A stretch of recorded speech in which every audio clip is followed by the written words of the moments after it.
We finally caught up with Colin. We're trying to fly to Ahmedabad today, and here it's very, very windy, so we don't know if Colin can make it or not.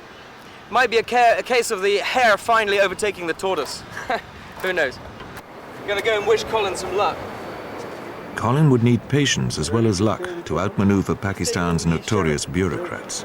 Very confident. Frustration, just total frustration, you know. And now we're waiting for these army guys now to come and look at the plane and maybe search the plane, and they're just standing around talking and not getting on with it. And here we are. It's been 6 hours now. The answer is, yeah, okay. Stand by. 6 hours. Crossing from Pakistan into India was one of the really tense borders that we crossed. Getting Colin away early, usual setup, but a lot of officials helping us get through the bureaucracy. Across the Rann of Kutch, which is an incredible desert, right on the border of Pakistan and India, several hundred miles of desert get flooded by the tide when it comes in. And because it's desert, it evaporates, the water evaporates, leaving behind huge salt deposits. And the tide never really recedes, it just evaporates each time it comes in. And to see pink flamingos taking off from the shallow water and flying these circles in the middle of the desert, just the strangest thing. It's kind of exciting crossing those borders. You really feel you're making progress. As in Pakistan, the team would be dogged by red tape for the duration of the Indian crossing. And we have 3 airfields through India, so yeah, there's a lot of what we used to call airport loitering time there for everyone, and that does tend to get you very frustrated when you've had a long day's flying and then you've got 2 or 3 hours bureaucracy. We got up at 5, and we've been delayed inexplicably for the last 4 hours. The Indians are so slow and everything has to be done 5 lots of forms, and I don't think that anyone's told them, the Indians, about carbon paper at all.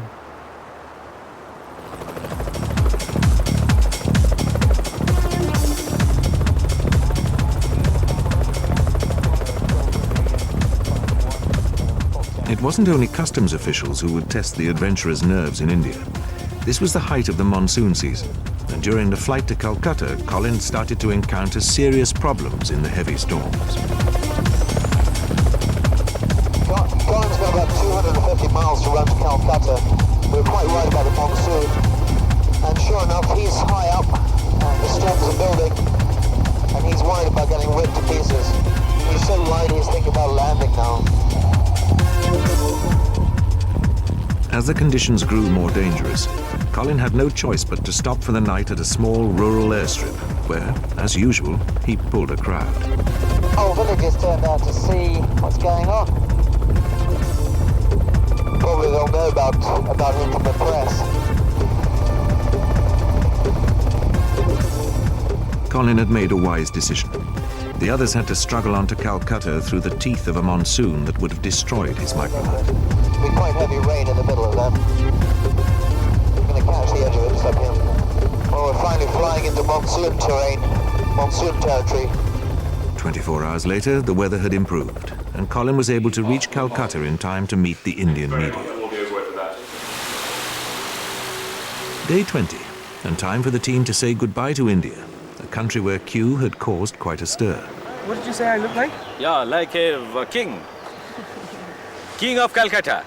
King of Calcutta. Yeah, King of Calcutta. This leg would take them to Chittagong in Bangladesh, one of the poorest, not to mention wettest, countries on Earth. We're about to do an extraordinary thing. I've dreamt of this. It's crossing the Ganges Delta. It's absolutely enormous and quite spectacular. An enormous population living basically underwater, eking out, I don't know what they eat, fish. There are a lot of those funnel-shaped things in the flood ditches, and fish and rice, I suppose. And it all comes to them, to their door. I mean, this is what an extraordinary way to live, isn't it? That's 90 miles. So, well, here's the Ganges Delta, there's Chittagong, that's where we are. It's midday, we've got 2 cigarettes, and 142 miles to Chittagong. We always thought that we would be able to handle the weather that was forecast for that day. Crossing the Ganges Delta, 200 miles of Ganges Delta, with some very big storms around, very big monsoon storms. The weather, especially going over to Chittagong, we hit some mega weather.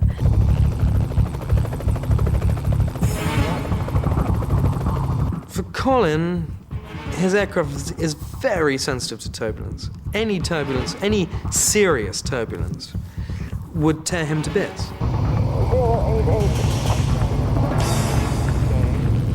4 degrees to come south. The winds and turbulence associated with monsoons are very, very powerful.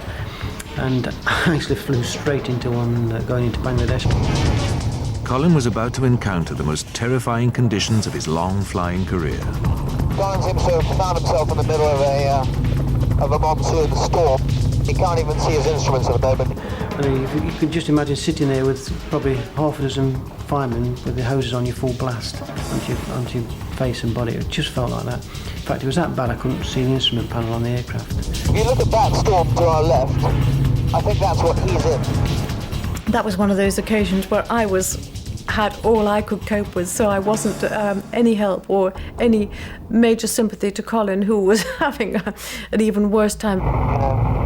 There's this big storm here now. I'd rather get structural failure in this. I can't believe the turbulence just here and I can't get away from it. Well, I made sure Jennifer could make it to Chittagong safely, and we got to a point where she was happy to carry on to Chittagong. Q volunteered to go back in to help guide Colin out. Wow, you're really heading in the wrong direction. You've just made 7 miles in the wrong direction now. I'm trapped. Say again? I'm trapped in this weather. There was a few sandbanks as I was approaching Bangladesh, and I was so tempted to just dump it on these sandbanks. It might look like you can land on that mud, but you will just sink till you disappear if you try and stand on the mud. It's very deep, very fine silt. It scared me a lot that he was seriously considering landing there. It was really, really hard work for me keeping the aircraft under control, just getting into Bangladesh. When we finally got onto finals at Chittagong, the storm was at the far end of the runway, rapidly coming over the airfield. There's a storm 1 mile away from the airfield. We're 3 miles away from the airfield. The problem then was that his aircraft was going to be destroyed on the ground. He's down, he's taxiing for the guys who want to hold him. We landed at Bangladesh and, panicking to get the aircraft out of the storm, went into a military hangar where all the locals screaming and shouting, saying, "Don't go in there, don't go in there."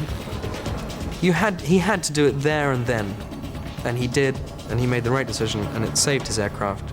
That was it. End of the day. Suspecting that Colin may be some sort of incompetent spy, the Bangladeshi Air Force immediately impounded his microlight in the hangar.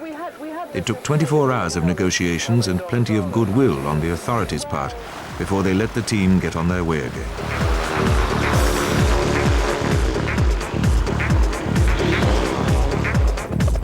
Before leaving town, they checked out Chittagong's famous ship graveyard. This is extraordinary. Have you ever seen anything like it in your life? Wow, amazing. Well, they wait till the really high tide when the full moon pulls the tide up. They gun up the ships to full power, more power than they've ever used before, and ram them up the mud bank as high as they go. And then, of course, almost every tide is lower than that. When the tide is out, they're just sitting on mud. And all these great hulks of ships waiting to be undressed. Here's one that didn't quite make it to its graveyard. Then they set course for Chiang Mai, in the heart of the Golden Triangle.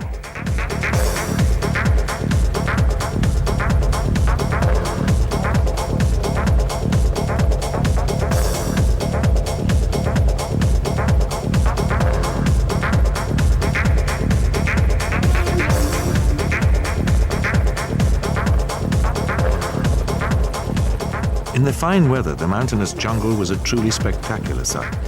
But the monsoons weren't through with the team yet. Once again, the aircraft flew into terrible weather, and Colin was forced to make yet another unscheduled landing. The last communication we got from Colin is that he's diverting to a small airfield on the west coast of Burma. He doesn't know anything about the airfield. I've given him as much information as I've got.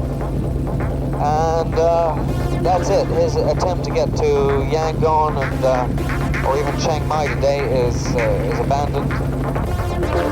Minus the fragile microlight, the more robust helicopters ploughed on through the jungle valleys at treetop height to avoid the lethal clouds, arriving in Chiang Mai, Thailand's second largest city, just before dusk.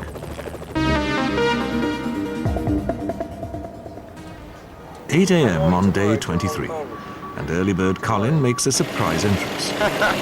Wowee! That is unbelievable. That man deserves a medal. Fuel up and onward.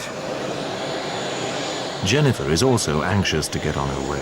Yeah, we're so late. It's a disaster. Well, it's not a disaster. We're all here. Colin's here, which is a relief. I mean, that's a big plus that he's here, that he's made it up here in such record time. But we're just messing everybody up in Hanoi when people have gone to so much trouble for us.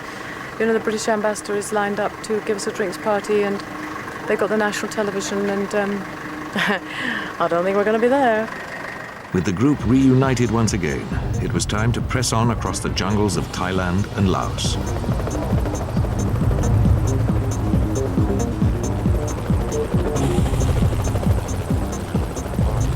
On arrival in Hanoi, Vietnam, they were to find a large welcoming committee, and Jennifer was even in time for the press.